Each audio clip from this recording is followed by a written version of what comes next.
قل إن صلاتي ونسكي ومحياي ومماتي لله رب العالمين।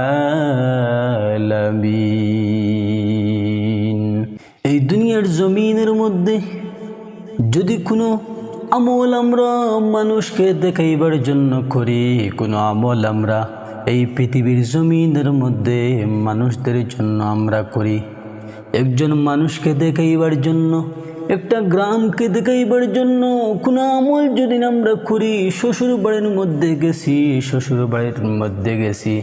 শ্বশুর বাড়ির মানুষদেরকে দেখাইবার জন্য আমরা যদি কোনো আমল করে থাকি, আল্লাহ রাব্বুল আলামিন এই আমলকে কখনো কবুল করবেন না।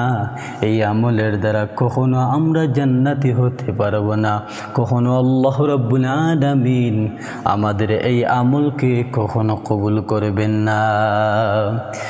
আল্লাহ রাব্বুল আলামিন কুরআন আল কারীমের মধ্যে স্পষ্টভাবে সুন্দর করে আল্লাহ রাব্বুল আলামিন বলতেছেন, قل إن صلاتي ونسكي ومحياي ومماتي لله رب العالمين।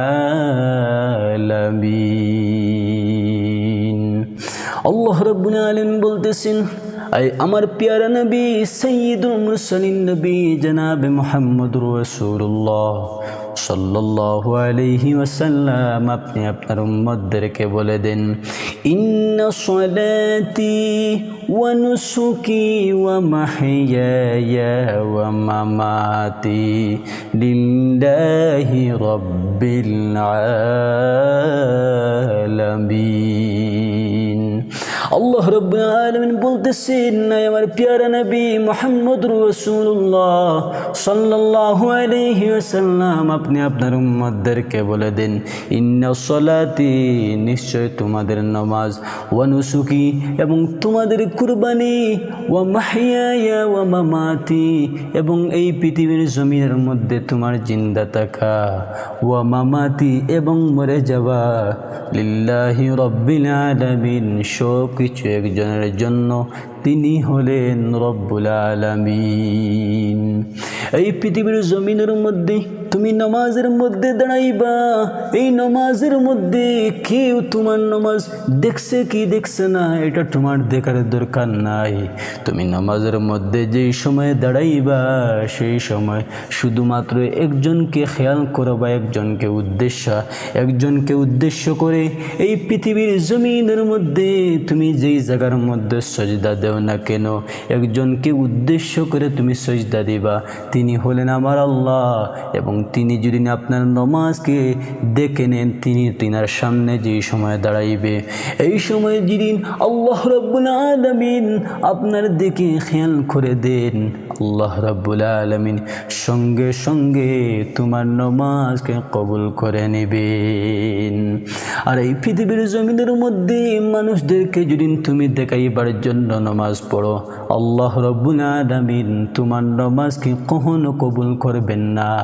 ও বান্দা, শুধু নামাজ না, এই পৃথিবীর জমিনের মধ্যে যেই আমল করো না কেন, যেই আমল তুমি করো না কেন, যদি তুমি আল্লাহ রাব্বুল আলামিনকে দেখাইবার জন্য তুমি আমল করো না, মানুষদেরকে দেখাইবার জন্য তুমি আমল করো, আল্লাহ রাব্বুল আলামিন এই পৃথিবীর জমিনের মধ্যে তোমার আমলকে কখনো আল্লাহ কবুল করবেন না।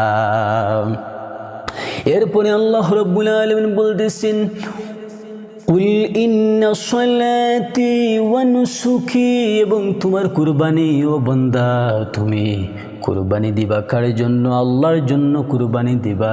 কুরবানির যেই বস্তু, যেই জিনিস তুমি কুরবানি দিবা, শুধুমাত্র আল্লাহর জন্য কুরবানি দিবা। এই পৃথিবীর জমিনের মধ্যে কোনো মানুষকে দেখাইবার জন্য যদি তুমি কুরবানি দেও, তুমি যদি তোমার কুরবানির বকরি, তোমার কুরবানির যেই বস্তু, যেই জানোয়ার কিনে এনেছো, মানুষদেরকে দেখাইবার জন্য তুমি সেই জানোয়ার যদি তুমি কিনে থাকো, আল্লাহ রাব্বুল আলামিন তোমার কুরবানি কুরবানি কবুল করবেন না। কুরবানি কবুল করতে হলে আল্লাহকে খুশি করার জন্য কুরবানি দিতে হবে, তাই না হয় আল্লাহ তোমার কুরবানি কখনো কবুল করবেন না। এরপরে আল্লাহ রাব্বুল আলামিন বলতেছেন, ওয়া মাহইয়ায়া, আমরা এই পৃথিবীর জমিনের মধ্যে জিন্দা থাকমু কার জন্য? বলেন এই পৃথিবীর জমিনের মধ্যে ও বান্দা তুমি জিন্দা থাকবা একজনের জন্য, তিনি আল্লাহ। এই পৃথিবীর জমিনের মধ্যে একটা শ্বাস দুদিন তুমি নেও, সেই শ্বাস হবে আল্লাহর জন্য। যে আল্লাহ তোমাকে এই পৃথিবীর জমিনের মধ্যে সৃষ্টি করেছেন, সেই আল্লাহর জন্য এই পৃথিবীর জমিনের মধ্যে তোমার থাকতে হবে। আমরা তো এই পৃথিবীর জমিনের মধ্যে আমরা কি করি? আমরা বহুত প্রেমের মধ্যে পড়ে আমরা কি করি? আমরা বলি যে তোমার জন্য আমি এই পৃথিবীর জমিনের মধ্যে বেঁচে আছি, তোমার জন্য আমি এই পৃথিবীর জমিনের মধ্যে আছি। কিন্তু না না, ও বান্দা তুমি কার জন্য এই পৃথিবীর জমিনের মধ্যে থাকতে হবে না। যেই আল্লাহ তোমাকে এই পৃথিবীর জমিনের মধ্যে সৃষ্টি করেছেন, সেই আল্লাহর জন্য তোমাকে থাকতে হবে। কারণ আল্লাহ রাব্বুল আলামিন বলতেছেন, ওয়া মাহইয়ায়া, এই পৃথিবীর জমিনের মধ্যে জিন্দা থাকা শুধুমাত্র আমি আল্লাহর জন্য। আল্লাহর জন্য তোমাকে বাঁচতে হবে, শুধুমাত্র আল্লাহর জন্য তোমাকে বাঁচতে হবে, নতুবা এই পৃথিবীর জমিনের মধ্যে তোমার কোনো ফায়দা হবে না।